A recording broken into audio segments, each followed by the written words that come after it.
all public sector units, they jointly worked with private sector in so many areas, and they could develop this Chandrayaan, the satellite, and all those trajectory, the platforms, systems in much efficient ways compared to Western countries. So, what is Correct. how you look it ahead, and especially if you have an insight into the defense manufacturing being done in India, it is tune of 2 lakh crores and more. That is a wide departure from the past. Yeah, I think you touched upon a very important aspect. Hmm. And, this is where, so to say, that Make in India slogan of the current government comes into play. Uh, Talking about defense on a standalone basis, the financial viability of getting into manufacturing only for one set of customer, which in our case happens to be in India, Hmm. uh, the viability of such projects uh, becomes limited, Hmm. because as the investments for any particular product becomes high, unless Hmm. and until you have a large quantity to be manufactured, the cost per unit becomes extremely high. Hmm. So the manufacturing in the country becomes feasible if it is Indian market, and in addition to Indian market is some other market also. So when we are talking about some other market, then there are two possibilities. One is exports. The second is using the same technology for civilian applications. So which is a dual purpose, what is called a dual purpose technology. Now, dual purpose use of technology is not possible at all times. In some time, it is possible. Say, for example, I'll give you a very, very easy example. All this uh, uh, heat and eat food. Hmm. This heat and eat food was basically developed for frontier troops, especially high altitude, which is for Northeast and Ladakh, where Hmm. it was difficult for soldiers to have food with them. Hmm. So DRDO worked on this program of food ready to eat food. That is, you just heat it and eat it. Now, that was developed and made available to the troops, but that was something, the cost of development probably would have been high, but the same product was made available for the civilian market. And of course, the civilian market really took off. More and more people started using just heat and eat. So, that is one simple example of dual use technology. So, similarly, if uh, if there are more and more products which are capital intensive, there, if there is a scope of having dual use technology, it becomes economically feasible. And if for any reason dual use is not possible, then there should be the option of going overseas and using that same product for exports.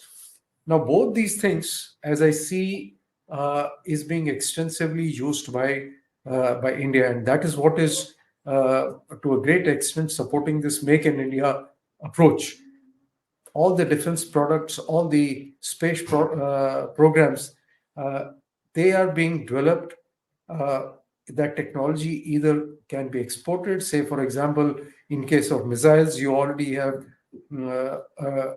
countries who have uh, placed orders for our BrahMos missiles and other missiles.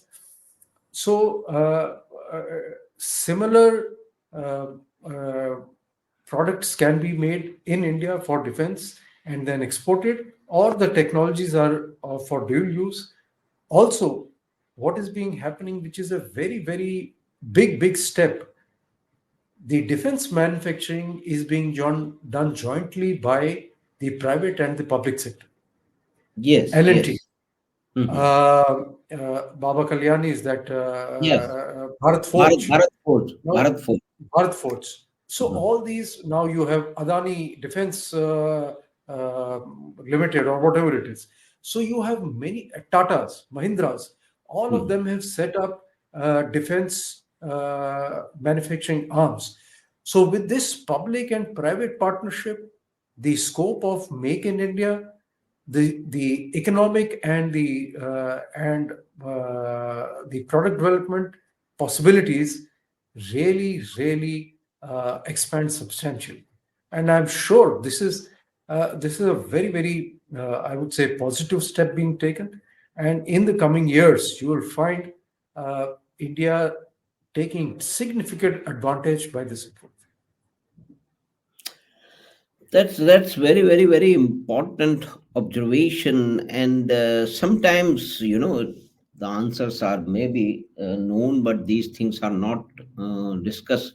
Previously, the defense manufacturing, the laws were such that no foreign company with their own investment into proprietary technology would come to India, and on that pretext, saving that kind of absurd law, India kept importing most of the defense needs, equipments, components, and made no effort, substantial effort. Of course, there are DRDO and all those things, but they were not motivated or energized to take care of the manufacturing, which has lost number of lakhs of, maybe thousands and lakhs of employment, revenue generation, so on and so forth.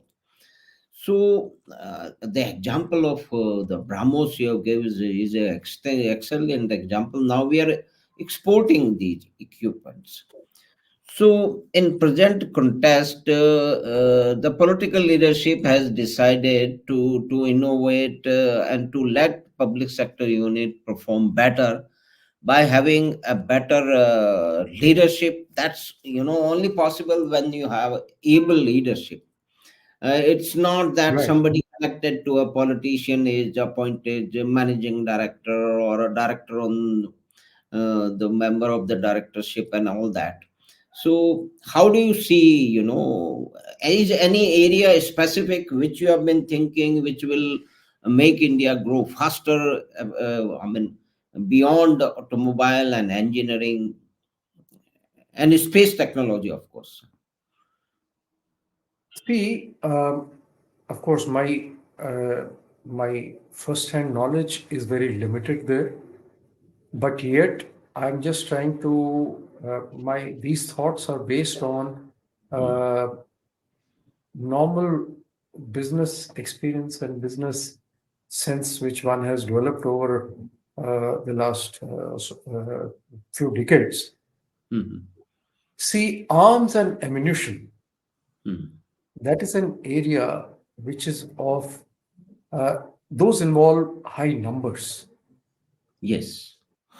especially for a army of the size of India. The Mm. number of guns, the number of pistols, the number of tanks, uh, the number of, uh, say, for example, bulletproof uniforms, so on and so forth, night vision Yes. glasses, there are a whole lot of equipment. So uh, given the size of Indian Army, Indian Defense Forces, I think there is a whole lot of smaller but very large volume uh, defense equipment, guns, artillery guns, rifles, pistols, ammunition, bombs, hand grenades. I think all these arms and ammunitions, there is a huge requirement, and uh, there can be, say, like one has heard that in UP there is now this tie-up with this Russian organization to make these Kalchanov rifles in Right. India. Now that's a once you get that product, now can you take that as the technology base and then start developing future uh, products starting with that. You don't start with zero, you already start with that level of technology, and then you move forward. So, and especially if you now have the private sector who is open and who is allowed to partner with you, work jointly with you, the possibilities of developing products which are both for Indian as well as exports, the possibilities are unlimited. So I think this whole change in approach is a very, very important step, and it will benefit the country in many ways, and it will benefit tremendously. That is my personal thing. Right, right. And recently, I happened to talk to a member of the international consultancy organization, well-known name, and he says that now uh, Uttar Pradesh, you mentioned Uttar Pradesh, UP, they have this Kalashnikov manufacturing near Amethi somewhere, and Right, beyond that, they have a plan specific policy for defense related manufacturing policy, which is inviting so many people. Boeing is there, in aviation, so many others are there, coming to. Boeing is having a storage facility right now, component storage near Khurja. It's a sleepy, right, town we talk about. right, Most of the Indian state don't have any policy, they have only industrial policy, and they have not diversified into having a vision or a plan for defense manufacturing, which is such a big employment opportunity for whatever reason. It is yet to be done, as per his state, when he has been interacting with the state governments on a very extensive basis. So that kind of a vision can also have Yeah, actually, you cannot really blame the states because till very recent, even the at a central level or at an India level, right, we right. didn't have this vision, we didn't have this policy.